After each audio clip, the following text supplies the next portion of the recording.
This is a thought-provoking story.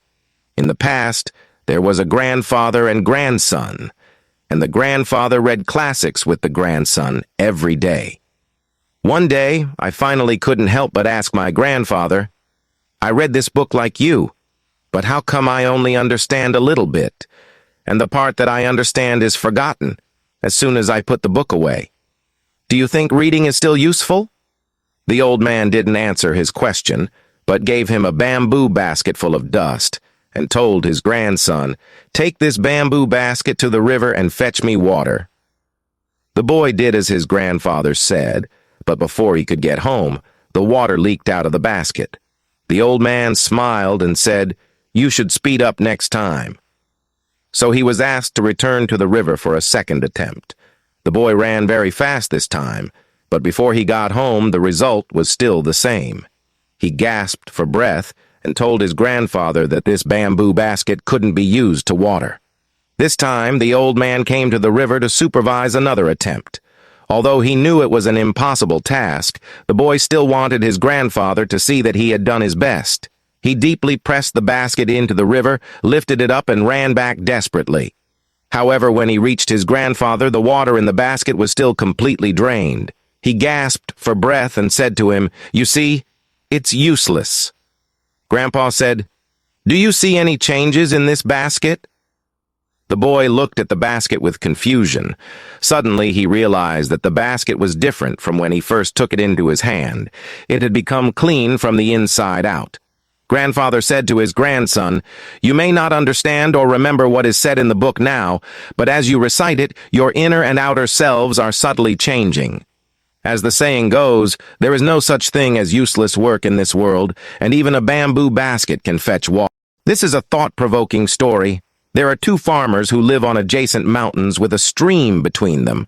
So, both of these farmers would come down the mountain at the same time to fetch water from the stream. Over time, they became good friends. And without realizing it, 5 years had passed while carrying water every day.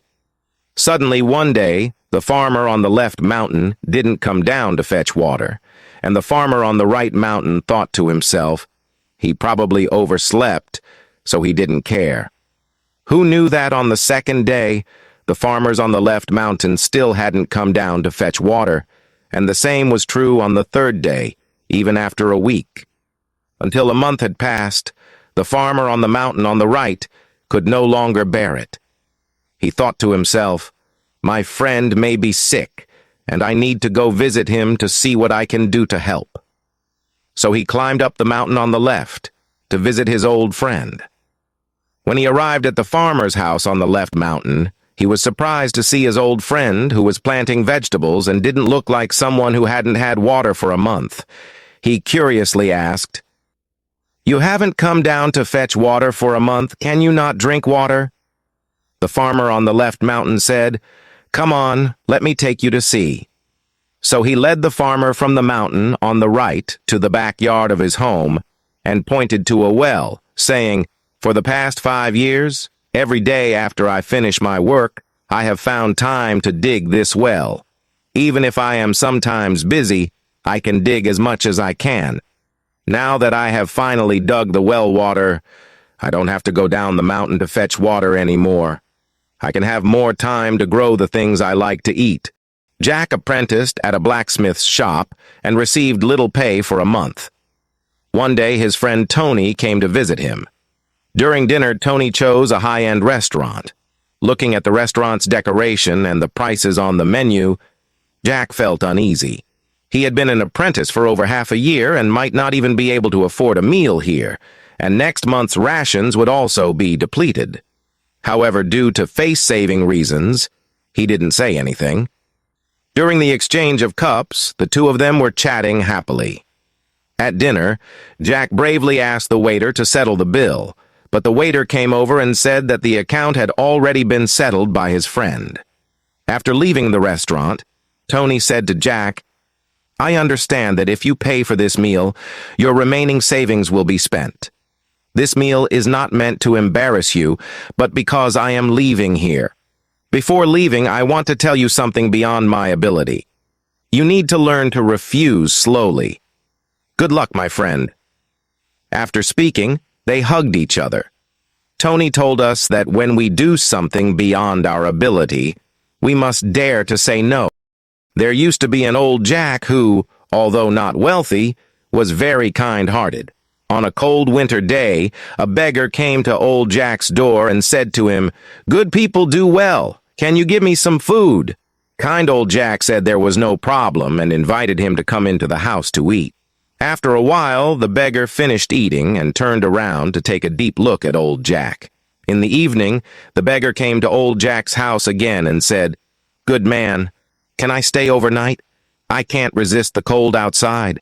Old Jack thought that two people could live in the house, so he said, "No problem. Come in." But due to the fact that old Jack's lonely bed could only accommodate one person, the beggar had to sleep on the ground. At midnight, the beggar said to old Jack, "Good man, it's too cold underground. Can we squeeze together?" Old Jack kindly said, "Although the bed is a little small, we can still squeeze in and get there."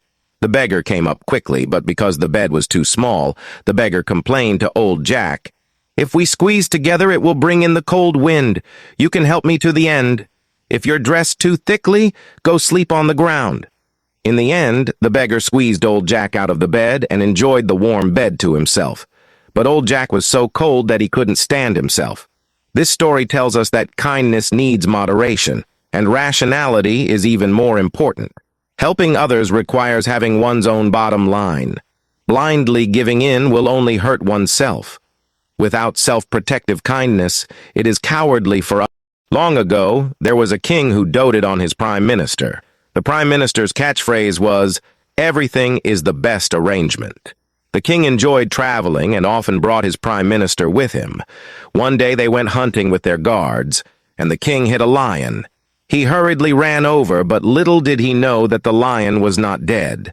Seeing the king approaching, he suddenly rose up and attacked the king. With the help of the guards, the king survived, but was injured and his little finger was broken. The king was very sad, but the prime minister still said, "Everything is the best arrangement," so the king was very angry and related the slaughter. After a month, the king's injury healed and he wanted to go out again. Normally, he would bring the prime minister, but this time, he was planning to go out alone. Riding a fast horse, he arrived in the jungle near the border and looked at the bright moon, walking comfortably on the path in the deep forest. At this moment, a group of wild men suddenly arrived and surrounded him. There used to be people from some ancient tribes living nearby. They will capture a person on the night of a full moon and sacrifice them to heaven, and unfortunately the king will become their prey. The savages tore off the king's clothes and were very happy to have caught a delicate and tender sacrifice today. I believe that God will be satisfied with this gift and bless them to catch more prey next month. Just as they were pushing the king onto the altar, someone noticed that the king's little finger was missing. "Ah!" the wild people shouted angrily. "How could the gift given to the god be incomplete?" So they released the king. Returning to the palace, the king ordered the prime minister to be invited over.